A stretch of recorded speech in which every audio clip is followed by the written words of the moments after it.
Most folks think of this creature as a ghost story. Some Algonquin bogeyman used to scare kids into sharing their rations during lean winters. They're wrong, dead wrong.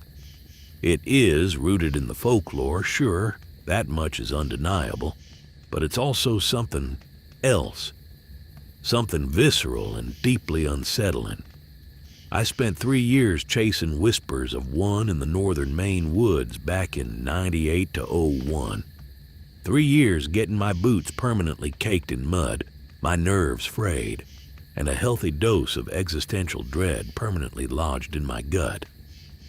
I wasn't looking for a Wendigo specifically at first. It started with disappearances. Hikers, trappers, a couple of forestry students just vanished, sometimes without a trace. No struggle, no signs of foul play, just gone. The local sheriff, bless his heart, was chalking it up to bears and the occasional lost tourist who took the wrong turn from snow blindness. But I'd seen enough in my line of work to know better. Something else was at play. The Algonquin elders, real ones, not those show-off spiritual guides you find online, they started talking about him. They didn't want to say his name aloud, just referred to him as the Hungry One. They said he stalked the forests during prolonged winters of extreme hardship, born from desperation and cannibalism. My team, me, Maggie, a brilliant tracker, at least she was once, and young Ethan, a student that reminded me of a younger version of myself in a way, we started picking up on clues of something sinister. We were deep into Aroostook County then, a landscape of dense spruce forests and frozen lakes. The cold bit through everything, and the smell. That's what got to you eventually. A foul scent like rotten meat mixed with pine sap and something bitter. It clung to your clothes, invaded your senses. Then we started seeing it. Not clearly, mind you, just glimpses. Shadows shifting inorganically. The feeling of being observed intently. Once, Ethan swore he saw a figure standing on the crest of a ridge, impossibly tall and gaunt against the setting sun. He described it as a scarecrow made of bones. I told him to lay off the instant coffee. But even I felt that prickling sensation at the back of my neck, that certainty that something was out there, examining. The Wendigo isn't just a brute force predator, it's, well, clever doesn't even do it justice. It preys on fear and desperation. My team started experiencing psychological breaks. Ethan developed debilitating nightmares, convinced he could hear the creature whispering his name. He was becoming a liability, not just to himself, but myself and Maggie. I forced him on a bus back down to some relatives in Newport.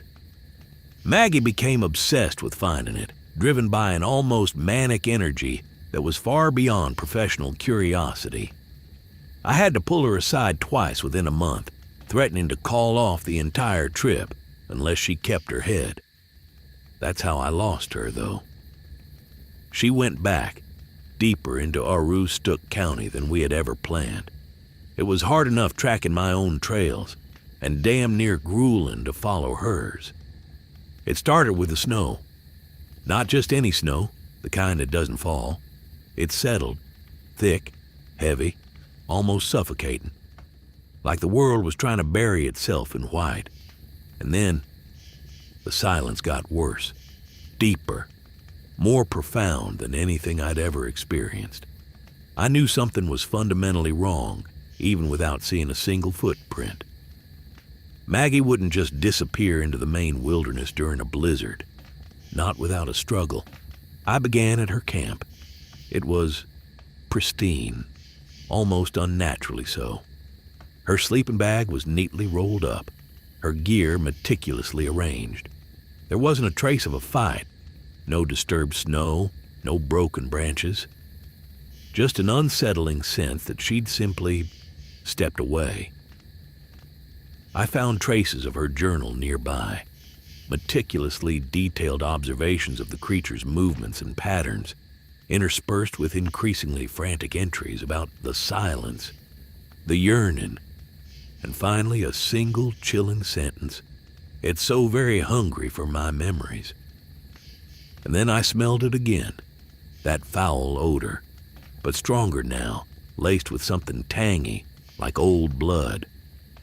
I followed the scent, pushing deeper into the woods. The snow was ankle deep, making each step a laborious effort. The silence pressed down on me, heavy as granite. It wasn't just the absence of sound. It felt like the forest itself was holding its breath. And then I heard it, a faint humming, not a vocal hum, but something resonant, vibrating through the very air, like a bowed string, and an off-tune one at that. It led me to a small clearing beside St. Froid Lake. The lake was frozen solid, reflecting the gray sky like a mirror. And there she was, or rather, what was left of her. She wasn't dead, not exactly. She'd been... Her body was draped over a moss-covered boulder, outlined into the shape of the rock itself. Her clothes were torn and shredded, plastered to her skin with snow. But it wasn't the physical damage that chilled me to the bone. It was her face, her eyes. They weren't Maggie's eyes. They were wide open, vacant, reflecting the gray light of the sky. And in them, I saw something else. A flicker of recognition quickly extinguished. Her mouth was frozen in a rictus of terror. But she wasn't screaming. She wasn't resisting. Just accepting. Around her, arranged in a perfect circle on the snow, were dozens of meticulously crafted snowshoes, each one adorned with a single raven feather. A ritualistic display designed to trap and contain. It was undeniably her work. She'd been obsessively gathering feathers for weeks. And then I noticed something else. Woven into the snowshoes were tiny fragments of her own self, pieces of her scarf, a button from her jacket, even strands of her hair. It wasn't just that she'd died.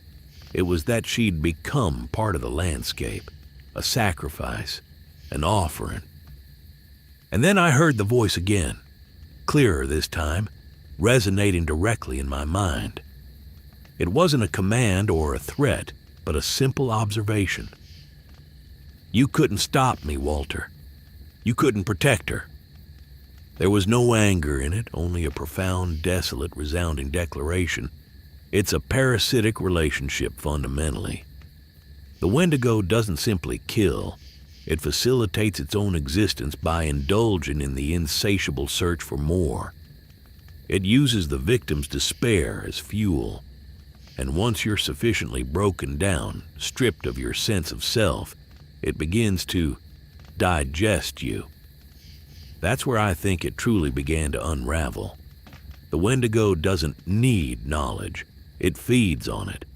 It thrives on the agonizing process of discovery, the relentless pursuit, the constant frustration, the tantalizing glimpse of something just beyond reach.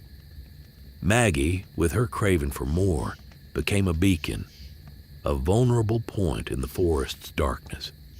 It wasn't about greed for food. It was greed for knowledge itself. Maggie hadn't been consumed by hunger. She had been devoured by an endless thirst, a thirst that mirrored the creature's own twisted nature. She became the perfect vessel, offering her mind as a repository of information, allowing the Wendigo to satisfy its eternal craving.